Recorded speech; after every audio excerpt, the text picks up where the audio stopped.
پر اترا ہوا ہے۔ اور ہر درم انسان کون ہے؟ وہ انسان جو اللہ کی نافرمانی کرنے والا، اللہ کے عبادت کرنے والا نہ ہو،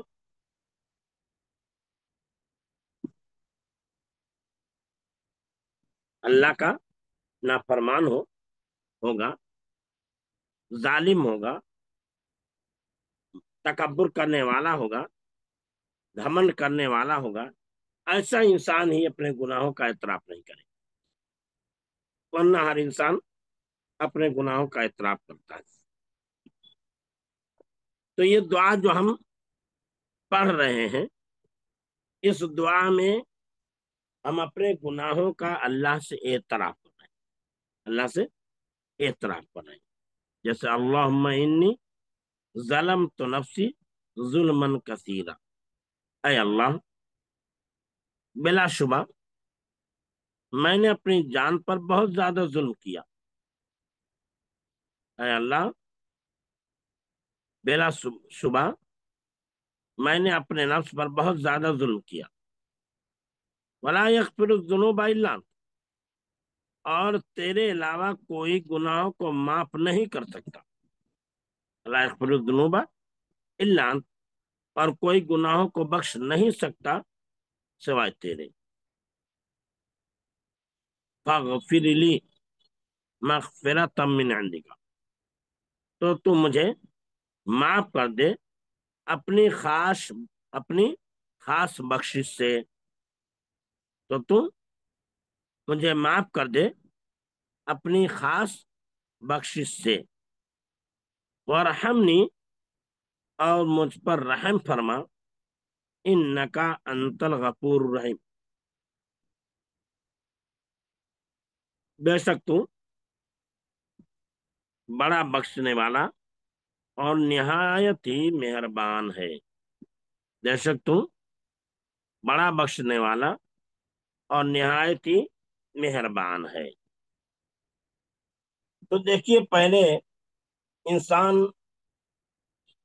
سے جو ظلم ہو جا رہا ہے، اس ظلم کا اعتراف کرنا، کہہ رہا ہے کہ اللہ مجھ سے بہت سارا گناہ ہوا، بہت سارا ظلم ہوا ہے، بہت ساری زیادتی ہوئی ہے، پھر کہہ رہا ہے کہ اور تیرے علاوہ کوئی بخش بھی نہیں سکتا، تیرے علاوہ کوئی معاف نہیں کر سکتا، یعنی گناہ مجھ سے ہوا ہے اور گناہوں کا معاف کرنے والا تو ہے، گناہ مجھ سے ہو گیا ہے اور گناہوں کا معاف کرنے والا تو ہی ہے، تیرے علاوہ کوئی گناہوں کا معاف کرنے والا نہیں ہے، اس لیے اپنی خاص بخشش، اپنی خاص مغفرت کے ذریعے تو مجھے بخش دے، اپنی جانب سے خاص بخشش سے مجھے بخش دے، یعنی اپنی خصوصی بخشش سے مجھے بخش دے، اپنے خصوصی کرم سے، خصوصی معافی سے مجھے معاف کر دے، اور ورحمنی، اور مجھ پر رحم فرما، اس لیے اگر رحم نہیں کرے گا تو ایسی صورت میں انسان کیا ہوگا؟ پریشان ہو جائے گا،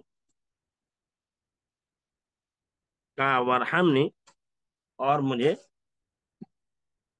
پر رحم فرما، انکا انت الغفور الرحیم، بے شک تو بڑا بخشنے والا اور انتہائی مہربان۔ تو یہ دعا جو ہے درود شریف کے بعد پڑھی جاتی ہے، یہ دعا جو ہے درود شریف کے بعد کیا کی جاتی ہے؟ پڑھی جاتی ہے۔ اس کے بعد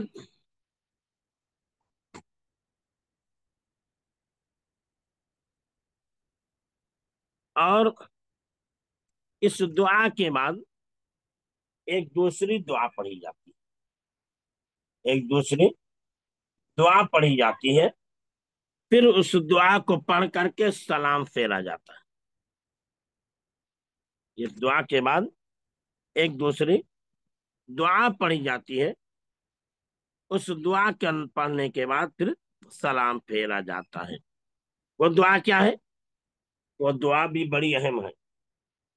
حضرت ابو بکر صدیق رضی اللہ تعالیٰ عنہ کہتے ہیں کہ اس دعا کو اللہ کے نبی صلی اللہ علیہ وسلم ہمیں ایسے سکھلایا کرتے تھے جیسے آپ ہمیں قرآن سکھلایا کرتے تھے، اللہ کے نبی صلی اللہ علیہ وسلم جس طرح ہمیں قرآن پڑھنا سکھایا کرتے تھے، اسی طرح آپ جو ہے ہمیں اس دعا کو پڑھنا سکھلایا کرتے تھے، یعنی بڑی اہمیت دیا کرتے تھے، بڑی اہمیت دیا کرتے تھے۔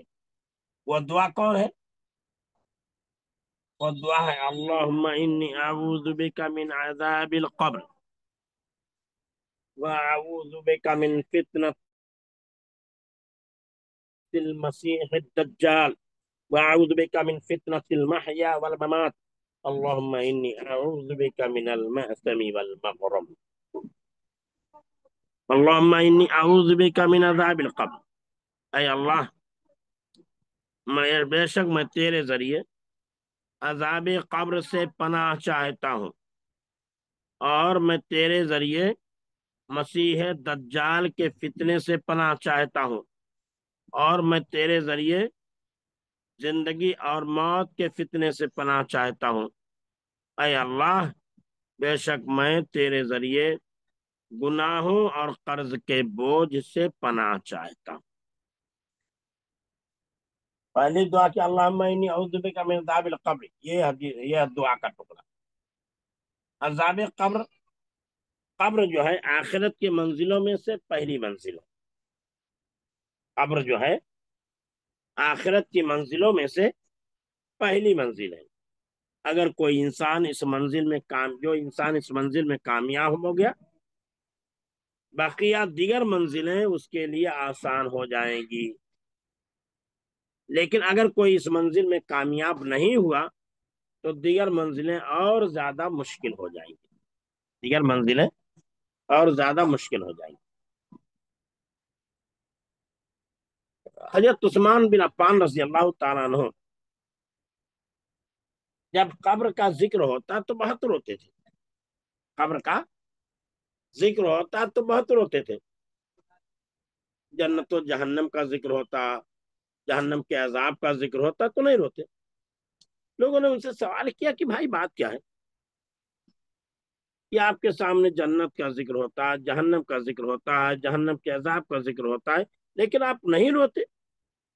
جتنا زیادہ آپ قبر کا ذکر ہوتا ہے یا قبر کو یاد کرتے ہیں تو روتے ہیں، وجہ کیا ہے، سبب کیا ہے؟ تو حضرت عثمان بن عفان رضی اللہ تعالیٰ نے فرمایا کہ قبر جو ہے آخرت کے منزلوں میں سے پہلی منزل ہے، آخرت کی منزلوں میں سے پہلی منزل ہے۔ جو اس منزل میں کامیاب ہو گیا تو اگلی منزلیں اس کے لیے آسان ہو جائیں گی، لیکن جو اس منزل میں ناکام ہو گیا، اگلی منزلیں اس کے لیے اور زیادہ مشکل ہو جائیں گی۔ یہی وجہ ہے کہ میں اس پہلی منزل کو، قبر کو یاد کر کے روتا ہوں۔ اور اللہ کے نبی صلی اللہ علیہ وسلم نے بیان فرمایا کہ انسان جب قبر میں رکھا جاتا ہے تو قبر میں رکھنے کے بعد منکر نکیر آتے ہیں، تین سوالات کرتے ہیں۔ من رب کا، تمہارا رب کون ہے؟ اگر مسلمان ہے، اللہ والا ہے، نیک ہے، جواب دیتا ہے ربی اللہ، اللہ میرا رب۔ پھر سوال ہوتا ہے ما دین کا، تمہارا دین کیا ہے؟ اگر مسلمان ہے، اللہ پر ایمان رکھنے والا ہے، نیک اعمال کرنے والا ہے، تو کہتا دینی الاسلام، کہ میرا دین اسلام ہے۔ پھر سوال ہوتا ہے من نبیوں کا، تمہارے نبی کون ہیں؟ اگر مسلمان ہے، آپ پر ایمان لانے والا، تو کہتا ہے نبی محمدی، میرے نبی کیا ہے؟ نبی ہونا محمد، ہمارے نبی محمد صلی اللہ علیہ وسلم۔ تو اگر یہ جوابات صحیح صحیح دے لے جاتا ہے تو قبر اس کی کشادہ کر دی جاتی ہے، تا حد نگاہ اس کی قبر کشادہ کر دی جاتی ہے، جنت کی کھڑکی کھول دی جاتی ہے، جہاں سے جنت کی ہوائیں اور خوشبو آتی رہتی ہے، اور اسے کہا جاتا ہے نم کا نامل عروس، تو اسی طرح سو جا جس طرح دلہن سویا کرتی ہے، کہ اسے کوئی خاص آدمی کے علاوہ کوئی جگہ نہیں سکتا۔ ایسے ہی تجھ کو تیرے رب کے علاوہ کوئی نہیں جگا سکتا، تو قیامت تک اسی طرح کرے، تو جو ہے دوبارہ اٹھائے جانے تک اسی طرح سوتا رہے گا، دوبارہ اٹھائے جانے تک اسی طرح کیا کہتا رہے گا، سوتا رہے گا۔ لیکن اگر انسان نے صحیح صحیح جواب نہیں دیا تو یہ قبر جو ہے انسان کے لیے جہنم کا ایک گڑھا ثابت ہوگی، یہ قبر انسان کے لیے، یہ قبر انسان کے لیے کیا، جہنم کا گڑھا ثابت ہوگی، اور یہیں سے عذاب کی شروعات ہو جائے گی۔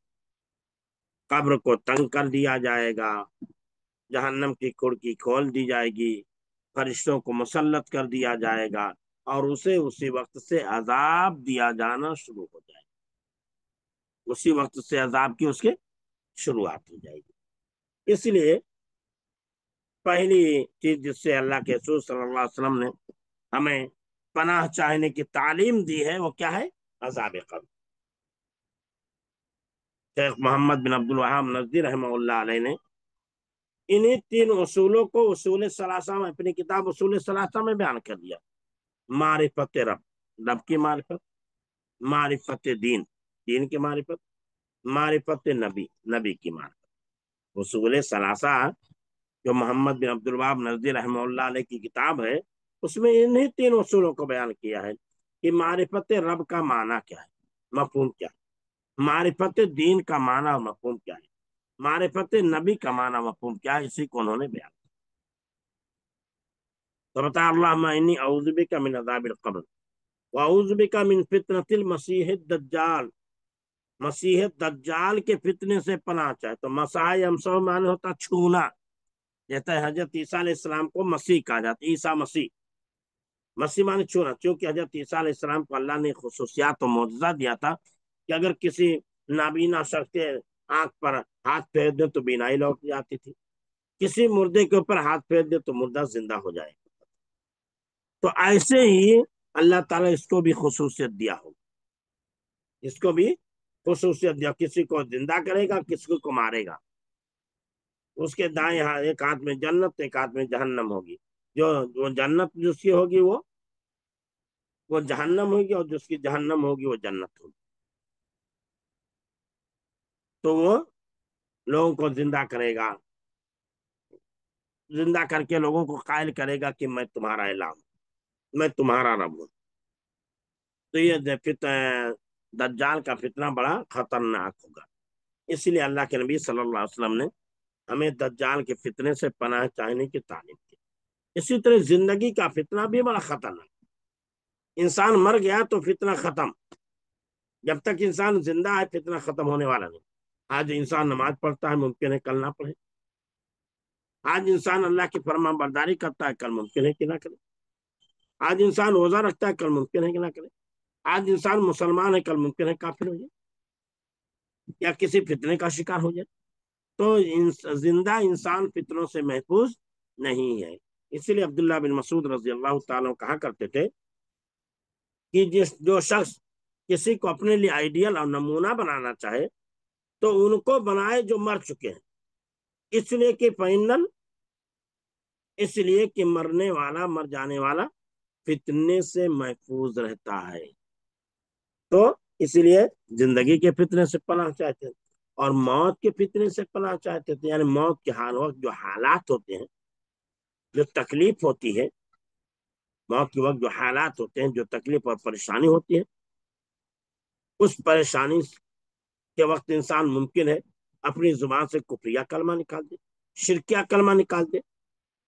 اس لیے اللہ کے رسول صلی اللہ علیہ وسلم نے ہمیں تعلیم دی کہ زندگی اور موت کے فتنے سے پناہ چاہیے۔ ایسے ہی گناہوں کا فتنہ اور قرض کا فتنہ بھی بڑا خطرناک ہے۔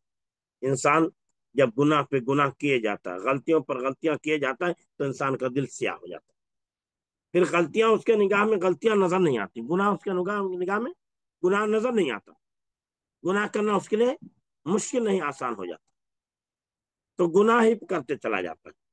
اور گناہ اگر کر کے انسان آخرت میں پہنچے گا تو اس کے لیے کیا ہوگا، وہ بالِ جان بن جائے، ہلاکت و بربادی کا ذریعہ اور سبب بن جائے۔ ایسے ہی قرض انسان قرض کی وجہ سے دین کو بیچ دیتا ہے، ایمان کو بیچ دیتا ہے، عقیدے کو بیچ دیتا ہے، عزت و آبرو کو بیچ دیتا ہے، پتہ نہیں کیا کیا چیزیں انسان قرض کی بنیاد پر نیلام کر دیا کرتا ہے۔ اسی لیے اللہ کے رسول صلی اللہ علیہ وسلم قرض سے بھی پناہ چاہا کرتے تھے۔ اسی لیے اللہ کے رسول صلی اللہ علیہ وسلم اس دعا کو بڑے اہتمام کے ساتھ نماز میں پڑھتے تھے، یعنی تشہد میں پڑھتے تھے، اور اپنے صحابہ کرام کو بڑے اہتمام کے ساتھ اسے سکھلایا کرتے تھے کہ اللہم انی اعوذ بک من عذاب القبر واعوذ بک من فتنة المسیح الدجال واعوذ بک من فتنة المحیا والممات اللہم انی اعوذ بک من المعصم والمغرم۔ یہ دعا اللہ کے نبی صلی اللہ علیہ وسلم صحابہ کو سکھلایا کرتے تھے، ہم بھی ان دعاؤں کو یاد کرتے ہیں۔ تو یہ سلام پھیرنے کے پہلے تک کی تمام دعائیں ہو گئیں۔ اگلے ہفتے انشاءاللہ آپ لوگ یہ تمام دعائیں جو پڑھی گئی ہیں یاد رکھیں، اگر یاد نہیں ہے تو یاد کر لیں۔ اگلے ہفتے انشاءاللہ ہم وہ دعائیں پڑھیں گے جو سلام کے بعد پڑھی جاتی ہیں۔ ٹھیک ہے، السلام علیکم ورحمۃ اللہ وبرکاتہ۔ سبحانک اللہم بحمدک اشہد ان لا الہ الا انت استغفرک واتوب الیک، وصلی اللہ